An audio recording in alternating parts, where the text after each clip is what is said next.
Assalamualaikum warahmatullahi wabarakatuh. Perkenalkan, nama saya Muhammad Arifudin, BP 2011-03-1011. Baiklah, di sini saya akan mempresentasikan PPT yang akan saya bacakan, yaitu untuk melengkapi tugas 4 mata pelajaran estimasi biaya. Baik, lanjut ke PPT yang akan saya bacakan, yaitu adalah aspek-aspek cost control dari Bapak Insinyur Dharma Hendra STMT IPM CST. Pengendalian proyek. Pada dasarnya, ada 3 variabel yang harus dikendalikan selama proses konstruksi, yaitu ada biaya pelaksanaan proyek, waktu pelaksanaan proyek, dan kualitas pekerjaan. Dalam mencapai ketiga aspek tersebut, sudah mempertimbangkannya safety. Ketiga, aspek tersebut saling terkait dan tidak dapat dipisahkan satu dengan yang lain. Artinya, kedua aspek yang disebut terakhir juga mempengaruhi terhadap biaya. Yang slide ketiga merupakan mekanisme kontrol. Ya, bisa Anda lihat seperti yang tertera di PPT saya tuh. Lanjut ke filosofi cost control. Secara luas, filosofi cost control didasarkan atas 3 hal, yaitu yang pertama, adanya dorongan dan promosi dari kesadaran atas biaya pada semua tahapan pelaksanaan proyek. Yang kedua, adanya persyaratan data tentang biaya yang akurat dan tepat waktu serta ramalan ke depan. Yang ketiga, adanya tindakan yang efektif dan cepat. Definisi biaya. Biaya adalah sejumlah nilai uang yang harus dibayar atau dikeluarkan untuk memperoleh barang atau jasa yang diterima kepada pemberi jasa atau barang. Pengertian biaya harus dilihat dari sisi tertentu. Biaya owner dan biaya kontraktor tidak sama.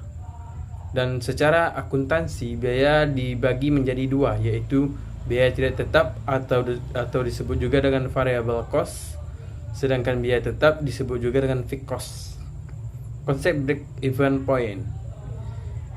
Break-even point adalah suatu peristiwa atau kejadian di mana jumlah biaya dan pendapat sama besar, atau titik impas atau pulang pokok. Pada kebanyakan industri lain, barang dan jasa titik impas atau BEP sangat jelas dan dapat dihitung secara pasti. Pada proyek konstruksi, BEP tidak dapat dipastikan karena itu perlu pengendalian yang menerus. BEP proyek konstruksi. BEP proyek konstruksi adalah dapat digambar secara grafis tetapi bukan merupakan standar. Titik BEP yang tergambar harus selalu dikendalikan.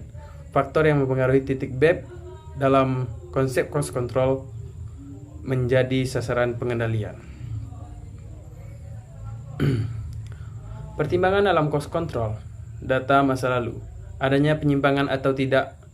Yang kedua, kalau ada, terjadi di mana dan seberapa besar. Yang ketiga, dicari penyebab penyimpangan.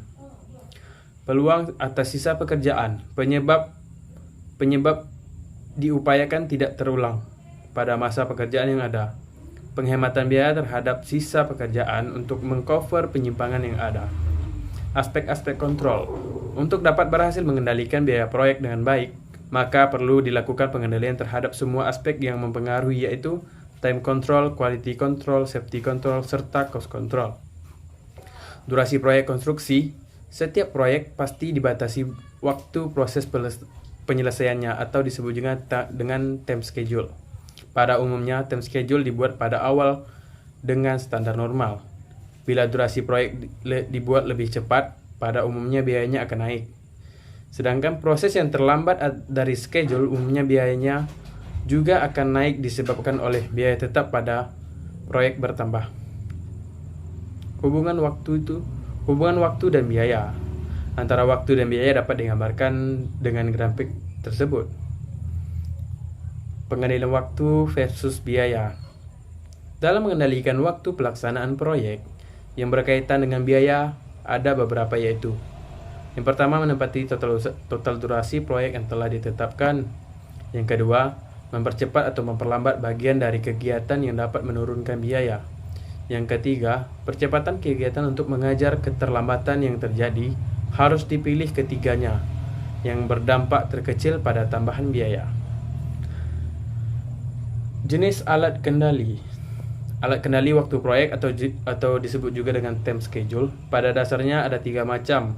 Yang pertama ada bar atau Gantt chart method.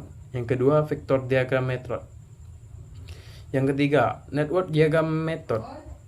Yang terbagi menjadi 2, yaitu yang pertama arrow diagram atau disebut juga dengan activity one arrow. Yang kedua Verdance diagram atau disebut juga dengan active on mode. Kualitas pekerjaan. Pengendalian kualitas pekerjaan berdampak pada 2 hal penting, yaitu pertama, performance perusahaan atau disebut juga dengan citra, yang kedua biaya pelaksanaan pekerjaan. Kualitas pekerjaan atau disebut juga dengan khususnya finishing adalah sarana promosi yang tidak perlu membayar dan berlangsung lama. Kualitas pekerjaan yang jelek dapat merugikan nama baik dalam jangka panjang. Biaya mutu atau kualitas. Untuk mencapai suatu kualitas yang dipersyaratkan, diperlukan biaya yaitu terbagi atas 2 jenis dari cost of quality, yaitu pertama, biaya yang harus dianggarkan untuk menjamin kualitas pekerjaan. Yang kedua, biaya yang harus dikendalikan atas terjadinya kegagalan atau mutu pekerjaan. Total cost of quality adalah jumlah keduanya.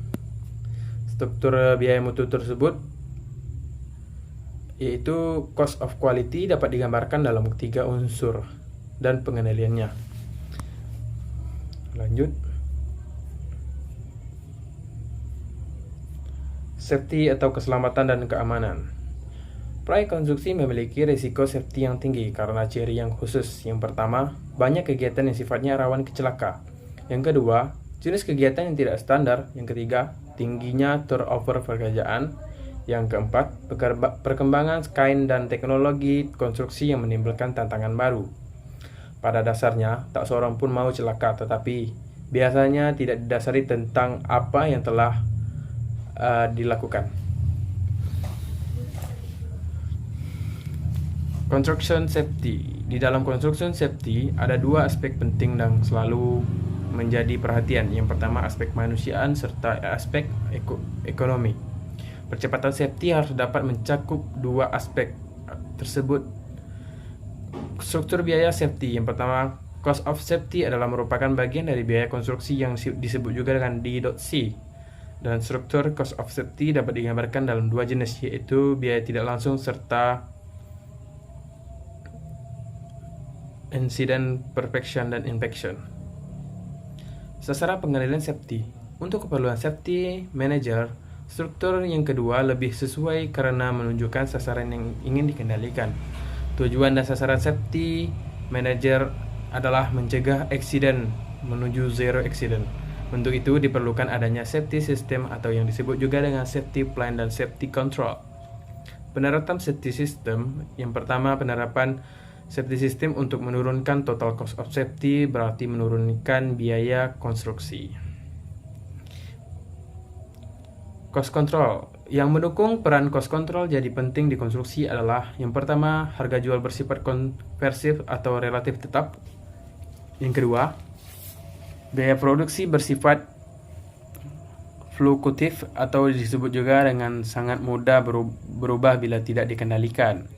Untuk mengatasi kondisi yang dilematis tersebut di atas, maka diperlukan kemampuan tentang construction cost dan kemampuan dalam cost control. Unsur dan faktor biaya. Unsur-unsur yang biaya langsung proyek dibagi menjadi 2 kelompok. Yang pertama dominan, yang berupa bahan, upah, alat atau subkon. Yang kedua kelompok minoritas, terbagi atas persiapan atau penyelesaian overhead atau administrasi proyek. Faktor yang terjadinya biaya ada 2, yaitu quality pekerjaan serta dengan harga satuan pekerjaan. Pengendalian biaya tidak nyata atau disebut juga dengan real. Dalam pengendalian biaya adalah mengendalikan quality dan harga satuan untuk bahan, upah, alat, subkon, persiapan, penyelesaian, dan administrasi overhead proyek. Mengendalikan penyimpangan yang mungkin terjadi. Penyebab penyimpangan bahan yang disebut terbagi 2, yaitu penyimpangan quality, kesalahan ukuran penerimaan, kerusakan bahan yang telah diterima, kehilangan bahan, pemborosan dalam pengangguran, dan lain sebagainya. Penyimpangan harga satuan, Yang pertama, kelemahan dalam negosiasi, kelemahan dalam surat perjanjian pembelian, kekurangan alternatif dari sumber bahan. Yang keempat, over quality dan lain sebagainya. Ini merupakan tindakan pengendalian bahan, dan di bawah pengendalian subkon serta proses pengendalian biaya. Untuk pos-pos lain seperti upah, alat, dan lain prinsipnya sama dengan biaya bahan atau subkon di atas. Ini dapat disimpulkan bahwa proses pengendalian biaya konstruksi yang pertama melalui tahapan yang panjang, yang kedua menggunakan acuan macam-macam, yang ketiga melibatkan banyak orang. Earned Value Analysis yang pertama untuk mengukur kinerja, biaya, dan waktu dapat dilakukan dengan Earned Value Analysis. Untuk keperluan evaluasi, biaya dan waktu ada 3 macam grafik, yaitu BCWS atau disebut juga dengan Budget Cost of for Work Schedule yang disebut juga dengan Plan with Plan Flow, dan ACWV Actual Cost for Work Performance atau Actual Cost BCWV atau Budget Cost for Work Performance yang disebut juga dengan Earned Value. Grafik BCWS, tiap item kerjaan diberi nilai budget dan dibobot dalam prosesan. Nilai bobot tersebut disebarkan secara merata pada tiap bulannya sesuai dengan jadwalnya. Jumlah bobot seluruh item pekerjaan dijumlahkan untuk setiap bulannya dari awal sampai bulan akhir secara kumulatif. Titik-titik tersebut kemudian dihubungkan dan membentuk suatu grafik yang disebut BCWS yang disebut juga dengan Budget Cost for Work Schedule. Ini merupakan pembuatan grafik BCWS, dan dilanjut ke bawahnya grafik ACWV yang disebut juga dengan Actual Cost. Realisasi biaya dari penyelesaian tiap item pekerjaan dicatat nilai bobotnya untuk tiap bulannya. Jumlahnya bobot penyelesaian semua item pekerjaan yang ada untuk tiap bulannya secara kumulatif. Titik-titik tersebut dihubungkan dan akan membentuk suatu grafik yang disebut ACWV yang disebut juga dengan Actual Cost for Work Performance. Dan ini merupakan grafik ACWP. Lalu lanjut ke grafik BCWMP yang disebut juga dengan Earned Value. Realisasi penyelesaian dari tiap item pekerjaan dicatat nilai budgetnya dan dibobot untuk tiap bulannya. Jumlahkan bobot budget dari penyelesaian semua item pekerjaan yang ada untuk tiap bulannya secara kumulatif. Titik-titik tersebut dihubungkan dan akan membentuk suatu grafik yang membuat BCWP yang sering disebut Budget Cost for Work Performance. Dan ini merupakan contoh dari pembuatan grafik BCWP tersebut. Evaluasi grafik.